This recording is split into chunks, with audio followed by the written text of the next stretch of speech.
Senator Markey.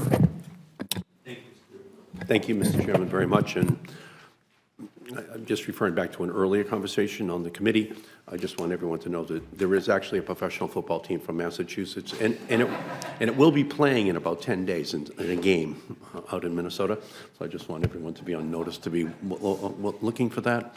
Mr. Bergman, you said that the rule will be implemented in 2019 to increase the character count for mobile emergency alerts from 90 to 360. Can we get it done more quickly than 2019? How can we telescope the time frame to get this done? It's obviously a big problem. Thanks, Senator. And certainly, we do think that additional capability, having those additional characters, will be helpful. Will let us pass on more information to consumers. Let public safety explain situations better to consumers. We are certainly an industry about over-delivering. So we've hit every deadline that so far in terms of WARN Act implementation. We certainly want to try to do that again here as well. So you can get you could set a goal of completing it in 2018. Well, you know, I wouldn't want to get ahead of the FCC's current deadline, which is May of 2019, but Yeah. I can tell you that we'll be doing everything that we can to hit that deadline, and if we can, beat it. Yeah, I think we already saw that deadline is a little bit too far out. We definitely need, obviously, to deal with the problem. So let's just talk, for example, about what could happen at a meltdown at the Pilgrim nuclear power plant in Massachusetts, which is at the bottom of the list of best managed nuclear power plants in the United States. And of course, people in Cape Cod would have to actually ride past the plant to evacuate, so it gets a little bit more complicated. So I guess my question to you would be, when this event just occurred in Hawaii, the message was ballistic missile threat inbound to Hawaii, seek immediate shelter, this is not a drill. So what would be the message that went off the emergency? What would be the information that was communicated to people if there was a nuclear power plant meltdown? And where would they be told to go? Would they be told to shelter in place? Would they be told to evacuate? Here, there was no additional information. Where do you go? What do you do? We were just running crazily around town. So if there is a nuclear meltdown, we still have 100 plants in America, and it's clear that an accident can happen. Fukushima is the most recent, but it is possible.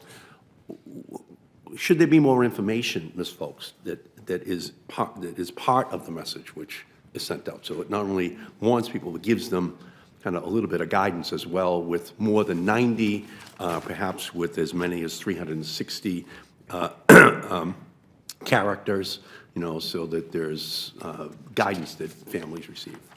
Well, one of the main reason why the commission expanded the character limit of the WIA alert from 90 to 360 was because of the need to provide more information, in addition to which the commission's also adopted rules that would allow for the WIA alerts to include embedded references. Originally, the rules did not allow telephone numbers or URL link into the WIA alert.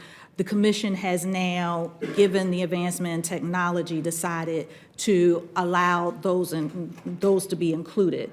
There's certainly other issues that are before the commission that we are considering in terms of other types of information or additional information that can be provided. Yeah, so I think that's very important, and I think it has to be tailored, because people would want to know, do I shelter in place, or do I just run crazily out into the street and head towards what could be the problem? And I think that's really one of the big issues that has been identified, and we're going to have to clarify that. And just going back to the Hawaii incident, I don't know how much thought has been put into this question of state control versus federal control, because obviously the North Koreans could also make a miscalculation if they think that we are preparing for nuclear war. If they think that the United States might have a hair trigger response capacity, you know, that is going to be triggered by this emergency evacuation plan that has been triggered. So has anyone thought through that reality, that the North Koreans could completely misinterpret what is going on and actually move them closer to their own hair trigger just to prepare, because the United States might be actually on the verge of attacking? Has anyone thought through that issue as well? From the FCC standpoint, as you know, we're focused on the communication distribution side. That's another issue where I would have to refer you to FEMA and DHS. Yeah, and I think Those that, decisions.